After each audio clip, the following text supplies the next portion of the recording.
I wanted to talk about a, I don't really, want to say unprecedented, but something you never see, especially at the state level. Um, for those who live in Ohio or those who pay attention to Midwest politics, Larry Householder has been a Ohio assemblyman. He's a House member for a while. And at one point, he was the Speaker of the Ohio House. Well, over the last year, there has been a lawsuit going on against him. Essentially, the lawsuit is still going on, so I don't want to talk too much about the lawsuit itself because I really don't know all that much about it. But what I do want to talk about is, so he has been accused of selling legislation. And what that means is he crafts a bill that benefits a particular industry, and in return, that industry gives him compensation, like money. Well, there is a lawsuit for an energy company that he wrote legislation for, and the energy company gave him a bunch of money. And like I said, I don't know everything about the lawsuit. The lawsuit's still going on, but some of the board members and the executives of this company have already admitted guilty or pled guilty in these with the case.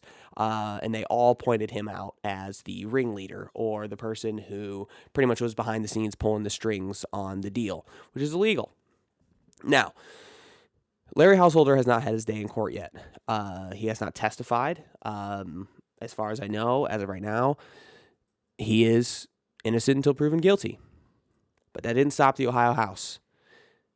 The other day, I want to say, I don't think it was yesterday. It must have been the day before.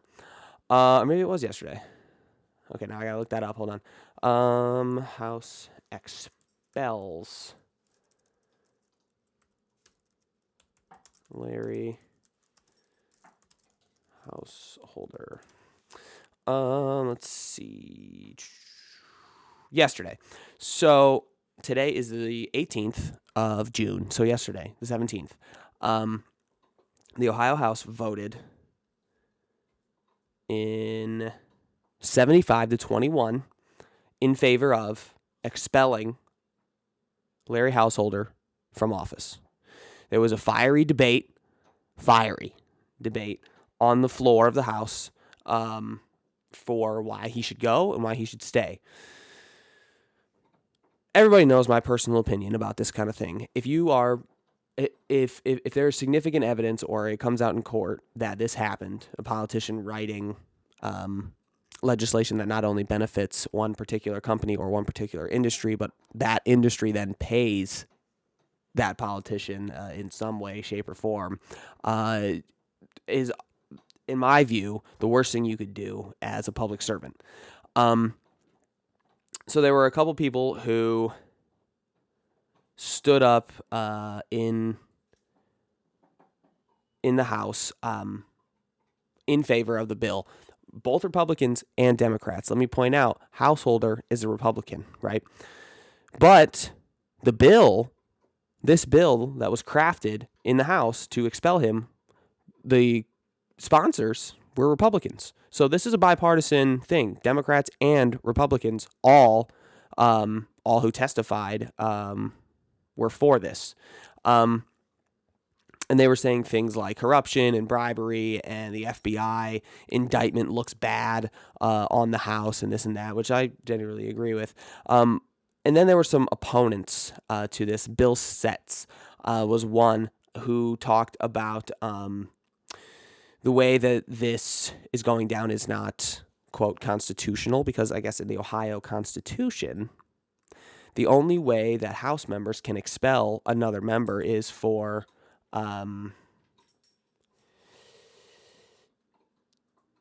disorderly conduct is the words that they say. And he says that it is all about how we interpret the Ohio Constitution. The Ohio Constitution says disorderly conduct, which he says, Setz, should be interpreted as like an act of violence, like a shove or fighting or that sort of thing, right? Now, I don't see how he could think that taking a $60 million bribe is not disorderly conduct, but we'll let that, we'll air that out later. Which is another thing he said, which is kind of a contradiction. He said something about he doesn't think 2/3 of the House gets to decide what disorderly conduct is.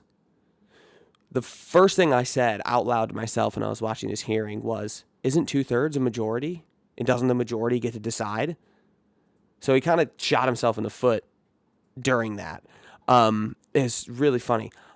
He said 2/3 of disorderly conduct. He also said that since the trial is incomplete, they are not holding or upholding the rule of law. Now, here's where it gets controversial, because the board members, the executives, the people who have already pled guilty to conspiring in this situation, they have mentioned Householder's name as the guy who did this. Now, in my view, somebody who is involved in this case with Householder, multiple people who have pled guilty, and those people say, yeah, he was in on this as well, that's enough for me. But Bill Setz and other opponents of the bill also agreed that we should wait for the trial. And that's where it's controversial, because, a lot of people agree with that. And I can see that argument, we have laws in this country where everyone is innocent until proven guilty, and you should get your time in court to fight the case. But that's not what happened here. They got his ass. Let's see. For so many people admitted to it. Here's another guy who was an opponent of the bill, and it's kind of shady in my view why he's an opponent of the bill. I can't pronounce his name. Nini Vitale. I don't know. Another representative of Ohio. He has a personal, well, not really a personal relationship, but he has a relationship with Larry Householder. The bill that Householder wrote, this Nini, we'll just call him Nini because I can pronounce his first name, but his last name's fucked. I don't know how to pronounce it. I'm sorry, guy. Nini. He was the chairman of the committee that this bill was introduced in, and he voted for the bill, right? And he kind of, again, like our last Bill Setz, he kind of shot himself in the foot during his own testimony, because he says, if the speaker, who at the time was Householder, the Speaker of the House, it's kind of weird, his last name's Householder, and he was the Speaker of the House, and we're talking about the Ohio House. So Larry Householder has been expelled from Ohio House. He's Householder in this situation, and he is the Speaker. At the time that this was all going on, he was the Speaker of the Ohio House.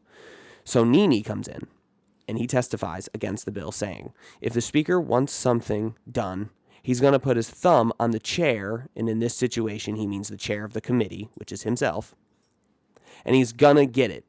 And then he says, if you think the swamp is deep in D.C., my waders aren't long enough to compete with what I've seen here in Ohio. So he's saying, the way I read into it, and it's all public, you can go watch the video of this commission and this hearing and this, House floor debate.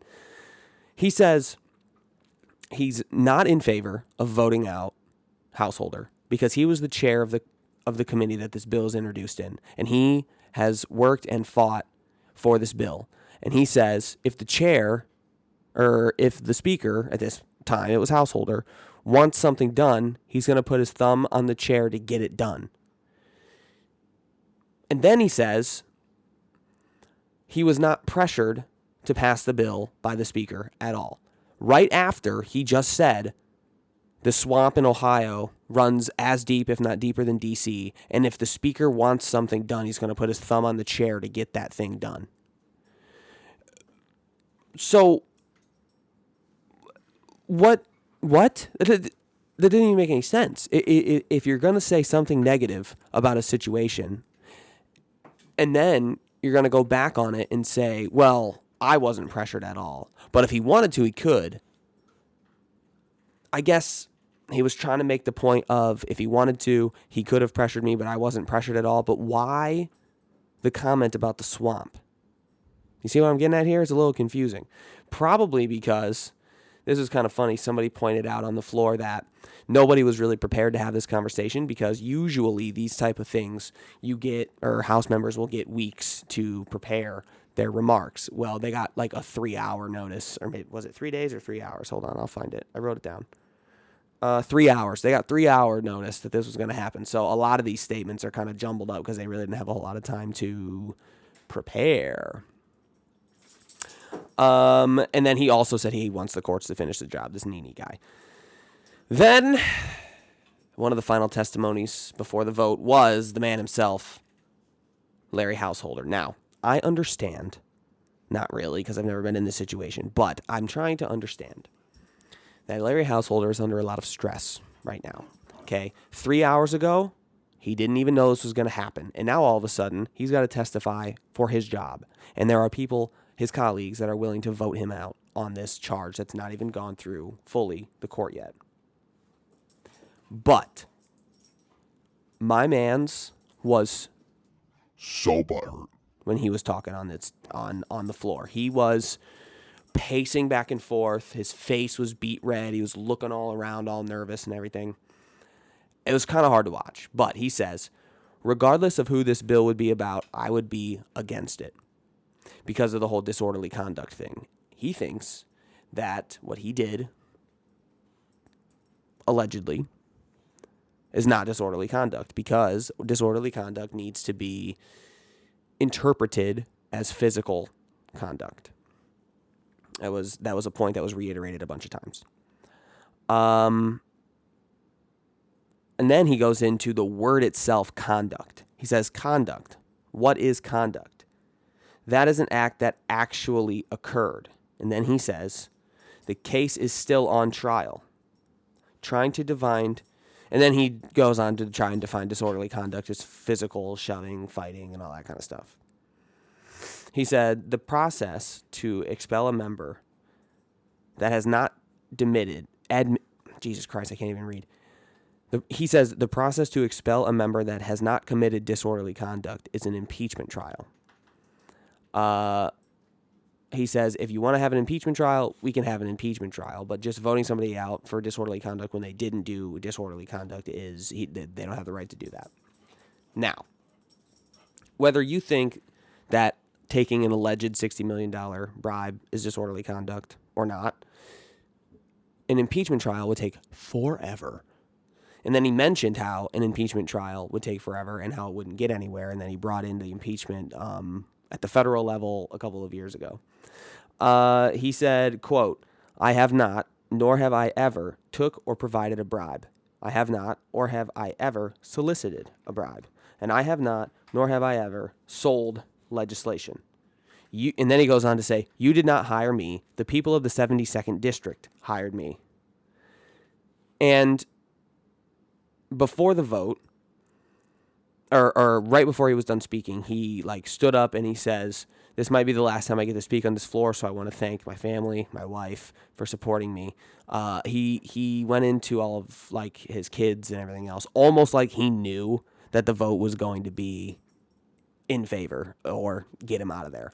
What the funniest part was after he said, you didn't hire me, the people of the 72nd District hired me, and then he went on to thanking his family and everything. One more guy stood up and testified, Brian Stewart, and he testified in favor of the bill. Now, everyone who testified in favor of the bill, I didn't write any of their names down or write anything down what they said because they all said the same shit. You took a bribe, you sold legislation, you're corrupt, let's get you out of here. You're not, serving the people. So it was really nothing there other than, yeah, I want him voted out.